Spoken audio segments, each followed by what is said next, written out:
আপনি ইমামের কনফারেন্সে যে আপনি বলতেছেন উনি জাতীয় ইমাম, আপনি কি মিন করছেন এটা বলার তো আর সুযোগ থাকবে না আপনার। আপনি কোন শব্দটা আপনি চুজ করছেন, দ্যাট ইজ গুড এনাফ। আপনাকে তো সেকেন্ড টাইম কেউ চান্স দেবে না। গ্রামের একটা মানুষের কাছে কিন্তু এই আবেগটা মোর ইম্পর্টেন্ট দেন ওই মোসাদের feedback. They don't know who is Mossad and who is CIA and who is KGB. তারা শুধু জানে এই লিডার গত 15 মাস ধরে আমরা বিপদের মধ্যে আছি, পার্টি ভেঙে যেতেছে, অকাম করতেছে, লোকজন অকাম করতেছে, এদেরকে শাসন করার কেউ নাই, আর উনি ওইখান থেকে লেকচার মারতেছে। প্রথম কথা হচ্ছে leadership is not you don't hide and then lead. Political leadership is always from the front. এই জন্য সবসময় বলতে leaders lead from the front, they don't lead from behind. তো আপনি এই যে এক্সপ্লেনেশনটা এখন আমরা দিচ্ছি, আমরা একটা যুক্তি দাঁড় করাচ্ছি যে তারেক জিয়া তার নিরাপত্তার জন্য আসতে পারছে না, সে মোসাদ হোক আর কেজিবি হোক আর সিআই হোক। I would like to say এই দেশের মানুষ তারেকের জন্য যত ভালোবাসা আর কোনো দেশের সংস্কার এত ভালোবাসা নাই।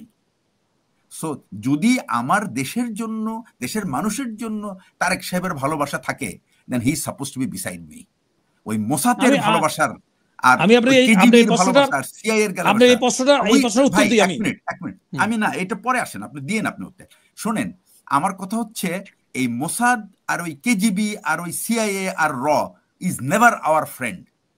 তারা তারেক সাহেবকে ভিলিফাই করার জন্য সবকিছু করছে, টু মেক হিম আনপপুলার। মানুষের মধ্যে যে ক্ষোভ, ওই মোসাদও এটাকে বন্ধ করতে পারবে না, র বন্ধ করতে পারবে না, সিআইও বন্ধ করতে পারবে না। Remember, every individual makes his own decision inside the booth. ওই যখন সে যাবে তখন সে চিন্তা করবে যে এই পোলা তার মায়ের দেখতে আসে নাই, এ হবে নেতা। এই জিনিসটা কিন্তু মানুষের মনে প্লে করবে। পাটোয়ারি ভাই, দাঁড়ান শোনেন, আমার আর আপনার ভোটের মূল্য হলো এক। ওই রিক্সায় যে চালায় তার ভোটও কিন্তু এক। গ্রামের একটা মানুষের কাছে কিন্তু এই আবেগটা মোর ইম্পর্টেন্ট দেন ওই মোসাদের feedback. They don't know who is Mossad and who is CIA and who is KGB. তারা শুধু জানে এই লিডার গত 15 মাস ধরে আমরা বিপদের মধ্যে আছি, পার্টি ভেঙে যেতেছে, অকাম করতেছে, লোকজন অকাম করতেছে, এদেরকে শাসন করার কেউ নাই, আর উনি ওইখান থেকে লেকচার মারতেছে। যখন কোথাও কোনো কাউকে যদি ঠিক করতে হয়, you need to go to the spot to correct him. তো এই যে কাজ, you have to, sorry, leaders have to be seen. If they are unseen, they cannot lead. এইটা হইতে পারে টেকনোলজির জন্য আপনি স্ক্রিনে দেখতে পান, এই স্ক্রিনের মানুষ আর সাক্ষাৎ মানুষের মধ্যে অনেক ডিফারেন্স আছে। একটা সাক্ষাৎ মানুষ, সে আপনার চোখে চোখ রেখে কথা বলবে, সে আপনার চোখ দিকে বুঝতে পারবে, আপনি কথা না বললেও আপনার চেহারা দেখে বুঝতে পারবে what you are actually meaning. কিন্তু এই পার্সোনাল ইফেক্ট, ভাই আমরা তো ভাই সারা জীবন মিলিটারিতে চাকরি করছি, আপনাদের ওই যে লিডারশিপ, সিভিলিয়ান লিডারশিপ, আরেকটা জিনিস আমি আপনাকে বলি, আমাদের যে common tendency of the politician, they never tell the truth to their people. সবচেয়ে বড় প্রবলেম হলো অনাস্থা। এই আপনার পলিটিশিয়ানদেরকে যে কোনো একটা মানুষকে জিজ্ঞেস করেন যে এরে ইলেক্টেড করলে কি সে কিছু ভালো কিছু করবে, সে বলে আরে চুরি করবে। কেন এই কথাটা কেন শুনবে? একটা সৎ পলিটিশিয়ান সে তো বলতে পারে, সে তো চ্যালেঞ্জ করবে, কেন আপনি আমাকে এটা বললেন, আমাকে কি দেখছেন কোনোদিন চুরি করতে? সে বলছে আপনার বলা শেষ হয়েছে, তাহলে আমি বলি একটু। না, বলা শেষ হয় না, আমি একটু জিয়া ভাই, জিয়া হাসান শেষ, পাটোয়ারি ভাই আপনি বলেন মুস্তাফিজ ভাইয়ের পরে জি হাসান। আমি ওই যে সাথে আপনার কাছে বিডিআর এর তদন্ত কমিশন নিয়ে একটু শুনতে চাচ্ছিলাম, যে রিপোর্টটা দিয়েছে সেটা। ঠিক আছে, অসুবিধা না, আমি জাস্ট এই পরে আর একটা সেন্টেন্সে ক্লিয়ার করি। সেটা হচ্ছে যে তারেক সাহেব দেশে না আসার কারণে তারেক সাহেবের যত পার্সোনাল বেনিফিট হচ্ছে, তার থেকে বহু গুণ BNP is losing its credibility. আর if the BNP can't win the election, if BNP faces challenge in the field, এটা হবে শুধুমাত্র তার personal maybe benefited, he will be safe, he will survive, but his party will die. This is very important. If his party dies, he is nobody is going to listen, ask him anything.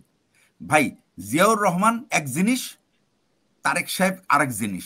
Ziaur Rahman তার জীবিত তালে তার এক পয়সার প্রতি কোথাও কোনো লোভ ছিল না। আপনি একটা মানুষকে জিজ্ঞেস করে দেখেন, where does Tariq Rahman stands as far as the honesty is concerned, and where does Ziaur Rahman and Khaleda Zia stands? আপনি নিজেই নিজেকে জিজ্ঞেস করেন, মানুষের কাছে যাওয়ার দরকার নাই। That is the actually criteria. বাংলাদেশের মানুষ আর যাই করেন, এই সৎ নেতৃত্ব এটা কিন্তু তাদের সবচেয়ে, তাদের ফার্স্ট চয়েস। সে কিছু করুক আর না করুক, এই লোকটা চারিত্রিকভাবে সৎ, সে তার ব্যক্তিগত আর্থিকভাবে সে সৎ। এই জিনিসটার প্রতি বাংলাদেশের মানুষের একটা চরম ভালোবাসা আছে, এবং এটাই তাদেরকে সারা জীবন এই লোকগুলিকে মাথায় তুলে রাখে।